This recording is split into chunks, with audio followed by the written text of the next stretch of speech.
Mon podcast IMO.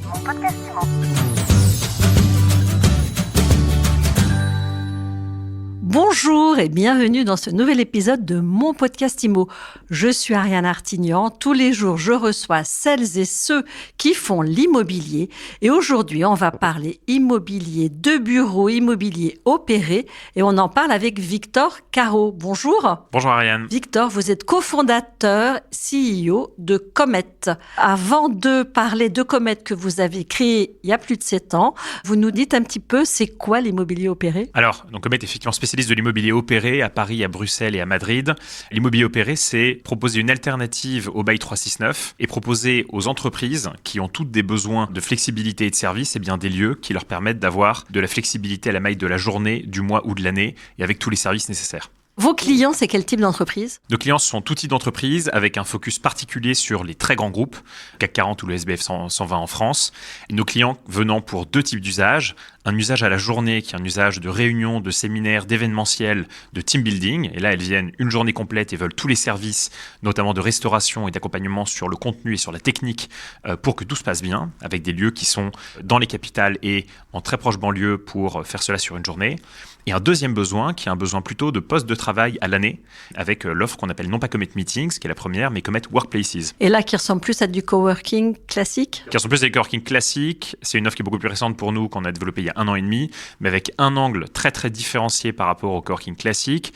C'est que pour répondre au point de friction de n'importe quel résident dans du coworking, quelle que soit la marque de coworking, qui est qu'il n'y a pas assez de salles de réunion certains jours, nous avons créé le premier concept où vous avez littéralement 10 fois plus de places en salle de réunion que dans n'importe quel autre acteur de coworking, et ce qui est très en lien avec notre vision de ce que le bureau doit devenir. Vous allez nous parler de votre vision, qu'est-ce qu'elle a de spécial ?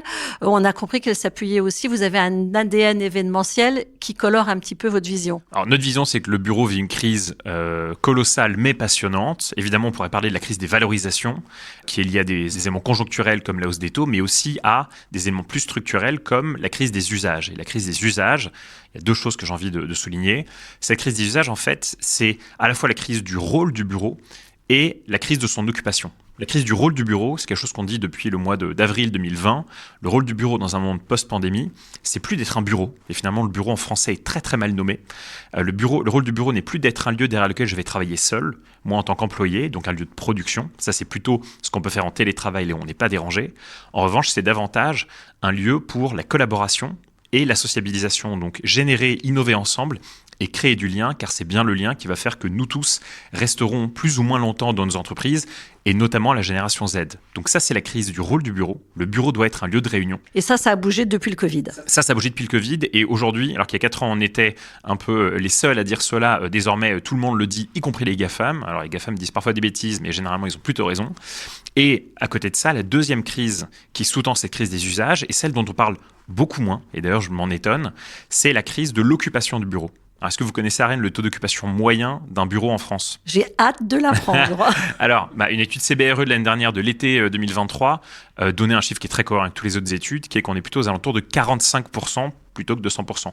Donc, qu'est-ce que ça veut dire ? 45%, c'est le taux d'occupation réel des bureaux. On pourrait se dire, génial, ça veut dire qu'on va avoir une facilité à diviser par 2 ce deuxième poste de coût qu'est l'immobilier de bureau. Mais évidemment, lorsqu'on double-clique en intra-week, à la maille d'une semaine, on réalise que le taux d'occupation fluctue énormément le long d'une courbe qu'on appelle désormais, en tout cas les directeurs immobiliers appellent une courbe en M. Une courbe en M, exactement. Pourquoi en M ? Parce que lundi, vendredi, extrêmement faible, très peu occupé.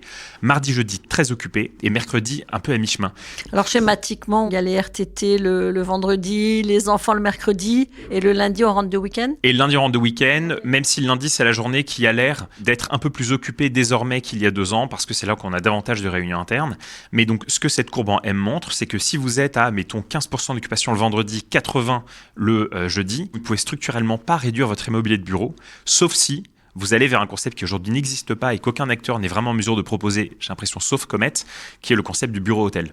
Alors, c'est quoi le bureau-hôtel ? Vous êtes en train de le concocter ou ça existe déjà ? Le bureau-hôtel, c'est un concept qu'on a déjà développé. Et qu'est-ce que c'est que ce bureau-hôtel ? C'est un lieu qui est très servicé et très flexible. Et en gros, ce que ça consiste à dire, c'est qu'en tant qu'utilisateur, notre conviction, c'est qu'on peut permettre à un utilisateur d'avoir le beurre et l'argent du beurre, d'avoir et un poste de coût immobilier réduit de 20 à 25%, et en même temps un poste de coût immobilier beaucoup plus flexible que le fait d'avoir que du bail rigide. Ça peut sembler très étonnant parce que si on veut plutôt de la flexibilité, Ça a un coût. Exactement, on va devoir payer un coût. Nous, ce qu'on vous dit, c'est que dans ce bureau hôtel, plutôt que de chercher 3000 m², si c'est ce que vous cherchiez classiquement et que tous les brokers de la place vous proposent, plutôt que de prendre 3000 m² qui seront utilisés qu'à 45%, ce que vous faites, c'est que vous ne prenez que 1500 à 2000 m² en surface rigide sur potentiellement du temps très long, dans lesquels vous allez mettre les surfaces qui sont vraiment utilisées du lundi au vendredi. Mais en revanche, en étant dans un même bâtiment de bureau, vous avez également de la flexibilité à 2 niveaux, sur la salle de réunion, à la maille de l'heure ou de la journée, et sur du poste de travail à la maille du mois ou de l'année.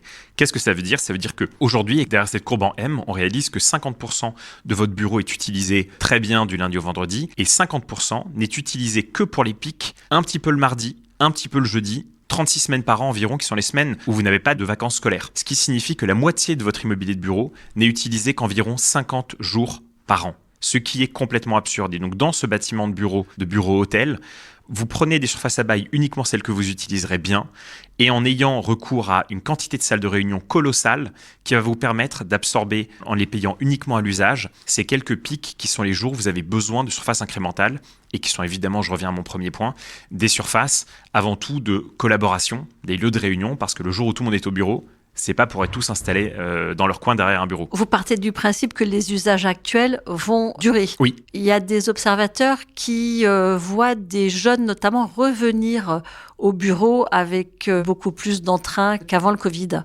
Oui, alors nous on est convaincus. Déjà, on est convaincu depuis le début du Covid du fait que le bureau a une énorme carte à jouer, une très belle carte à jouer. Ce que toutes les études montrent, y compris les plus récentes de McKinsey, de CBRE ou de l'APEC, là ce sont pour les cadres, montrent que le télétravail est là pour durer et qu'il sera structurellement dans nos mix immobiliers. Et la question va plutôt être de savoir si on sera sur 1 journée et demie à 2 journées ou 2 journées et demie de télétravail par semaine. Mais ce que disent, par exemple, je prends l'étude de l'APEC qui est sortie, il me semble, la semaine dernière, qui disait que 50% des cadres démissionneraient si on revenait sur le principe du télétravail. Alors, libre à chaque entreprise de décider de maintenir le télétravail ou pas, mais je suis convaincu, et vraisemblablement je ne suis pas seul à l'être, qu'une entreprise qui déciderait de revenir drastiquement sur le télétravail perdrait ses talents. Et est-ce que c'est un plus en termes de RH de s'installer aujourd'hui dans un centre de coworking, de bureau opéré pour une entreprise ? Je pense que quand on regarde les problématiques des RH, les RH ont besoin d'expliquer à leurs collaborateurs pourquoi on leur demande de revenir au bureau. Il y a cette étude McKinsey l'été dernier qui disait, qu'il y avait une phrase très bonne, qui disait qu'il faut désormais earn the commute, c'est-à-dire légitimer pourquoi on demande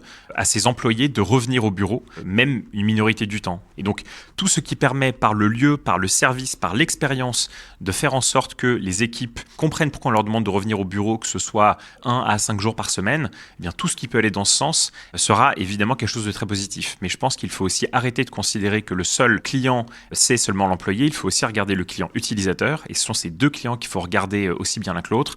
L'employé doit vivre une expérience lorsqu'il va au bureau et être dans un lieu qui lui permette à minima de vivre une expérience de qualité. Et l'entreprise doit trouver une économie sur ce deuxième poste de coût dans son PNL et plus de flexibilité. Donc pour l'entreprise, on voit les gains.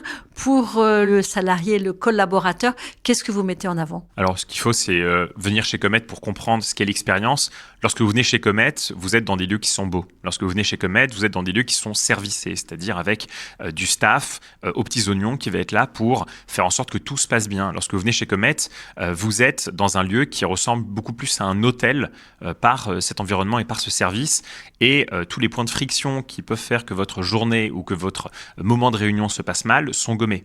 Finalement, c'est ça qu'il faut imaginer, c'est que si je demande à mes équipes de revenir demain, que ce soit 1, 2 ou 3 jours par semaine au bureau, voire plus, je dois leur expliquer pourquoi je leur demande de venir et j'ai besoin qu'à la fin de la journée, elles se sentent plus proches du reste de leurs équipes, de leurs collègues et plus proches de l'entreprise elle-même. Pour terminer, vous nous parlez du coût final. Voilà, je veux installer mon bureau chez Comet, j'ai 10 postes, 50 postes.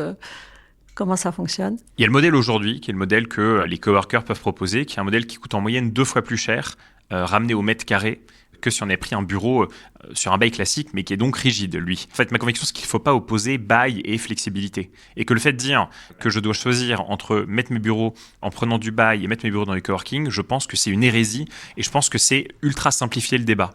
Je pense que demain, une entreprise voudra dans le même bâtiment et du bail rigide et de la flexibilité sur le poste de travail au gré des missions qui en auront besoin et la flexibilité sur les salles de réunion pour bien emmagasiner ces pics du milieu de semaine. Et en fait, dans ce modèle-là, qu'on est déjà en train de développer à l'échelle, par exemple sur le bâtiment Lumière avec Primonial, mais également ailleurs, eh bien, ma conviction, c'est que demain, l'entreprise utilisatrice aura une capacité à avoir le même coût immobilier que par le passé, mais pour une offre beaucoup plus flexible, voire un coût réduit, parce que justement, on lui aura dit, tu ne dois pas choisir entre du bail et de la flexibilité, tu prends le meilleur des deux mondes, tu prends du bail là où tu acceptes la rigidité et de la flexibilité là où tu en as besoin. Merci beaucoup, Victor Caro. Donc, ce qu'on retient, c'est que l'avenir du bureau, c'est le bureau hôtel. C'est notre conviction chez Comet et j'ai envie de croire qu'on est dans le juste.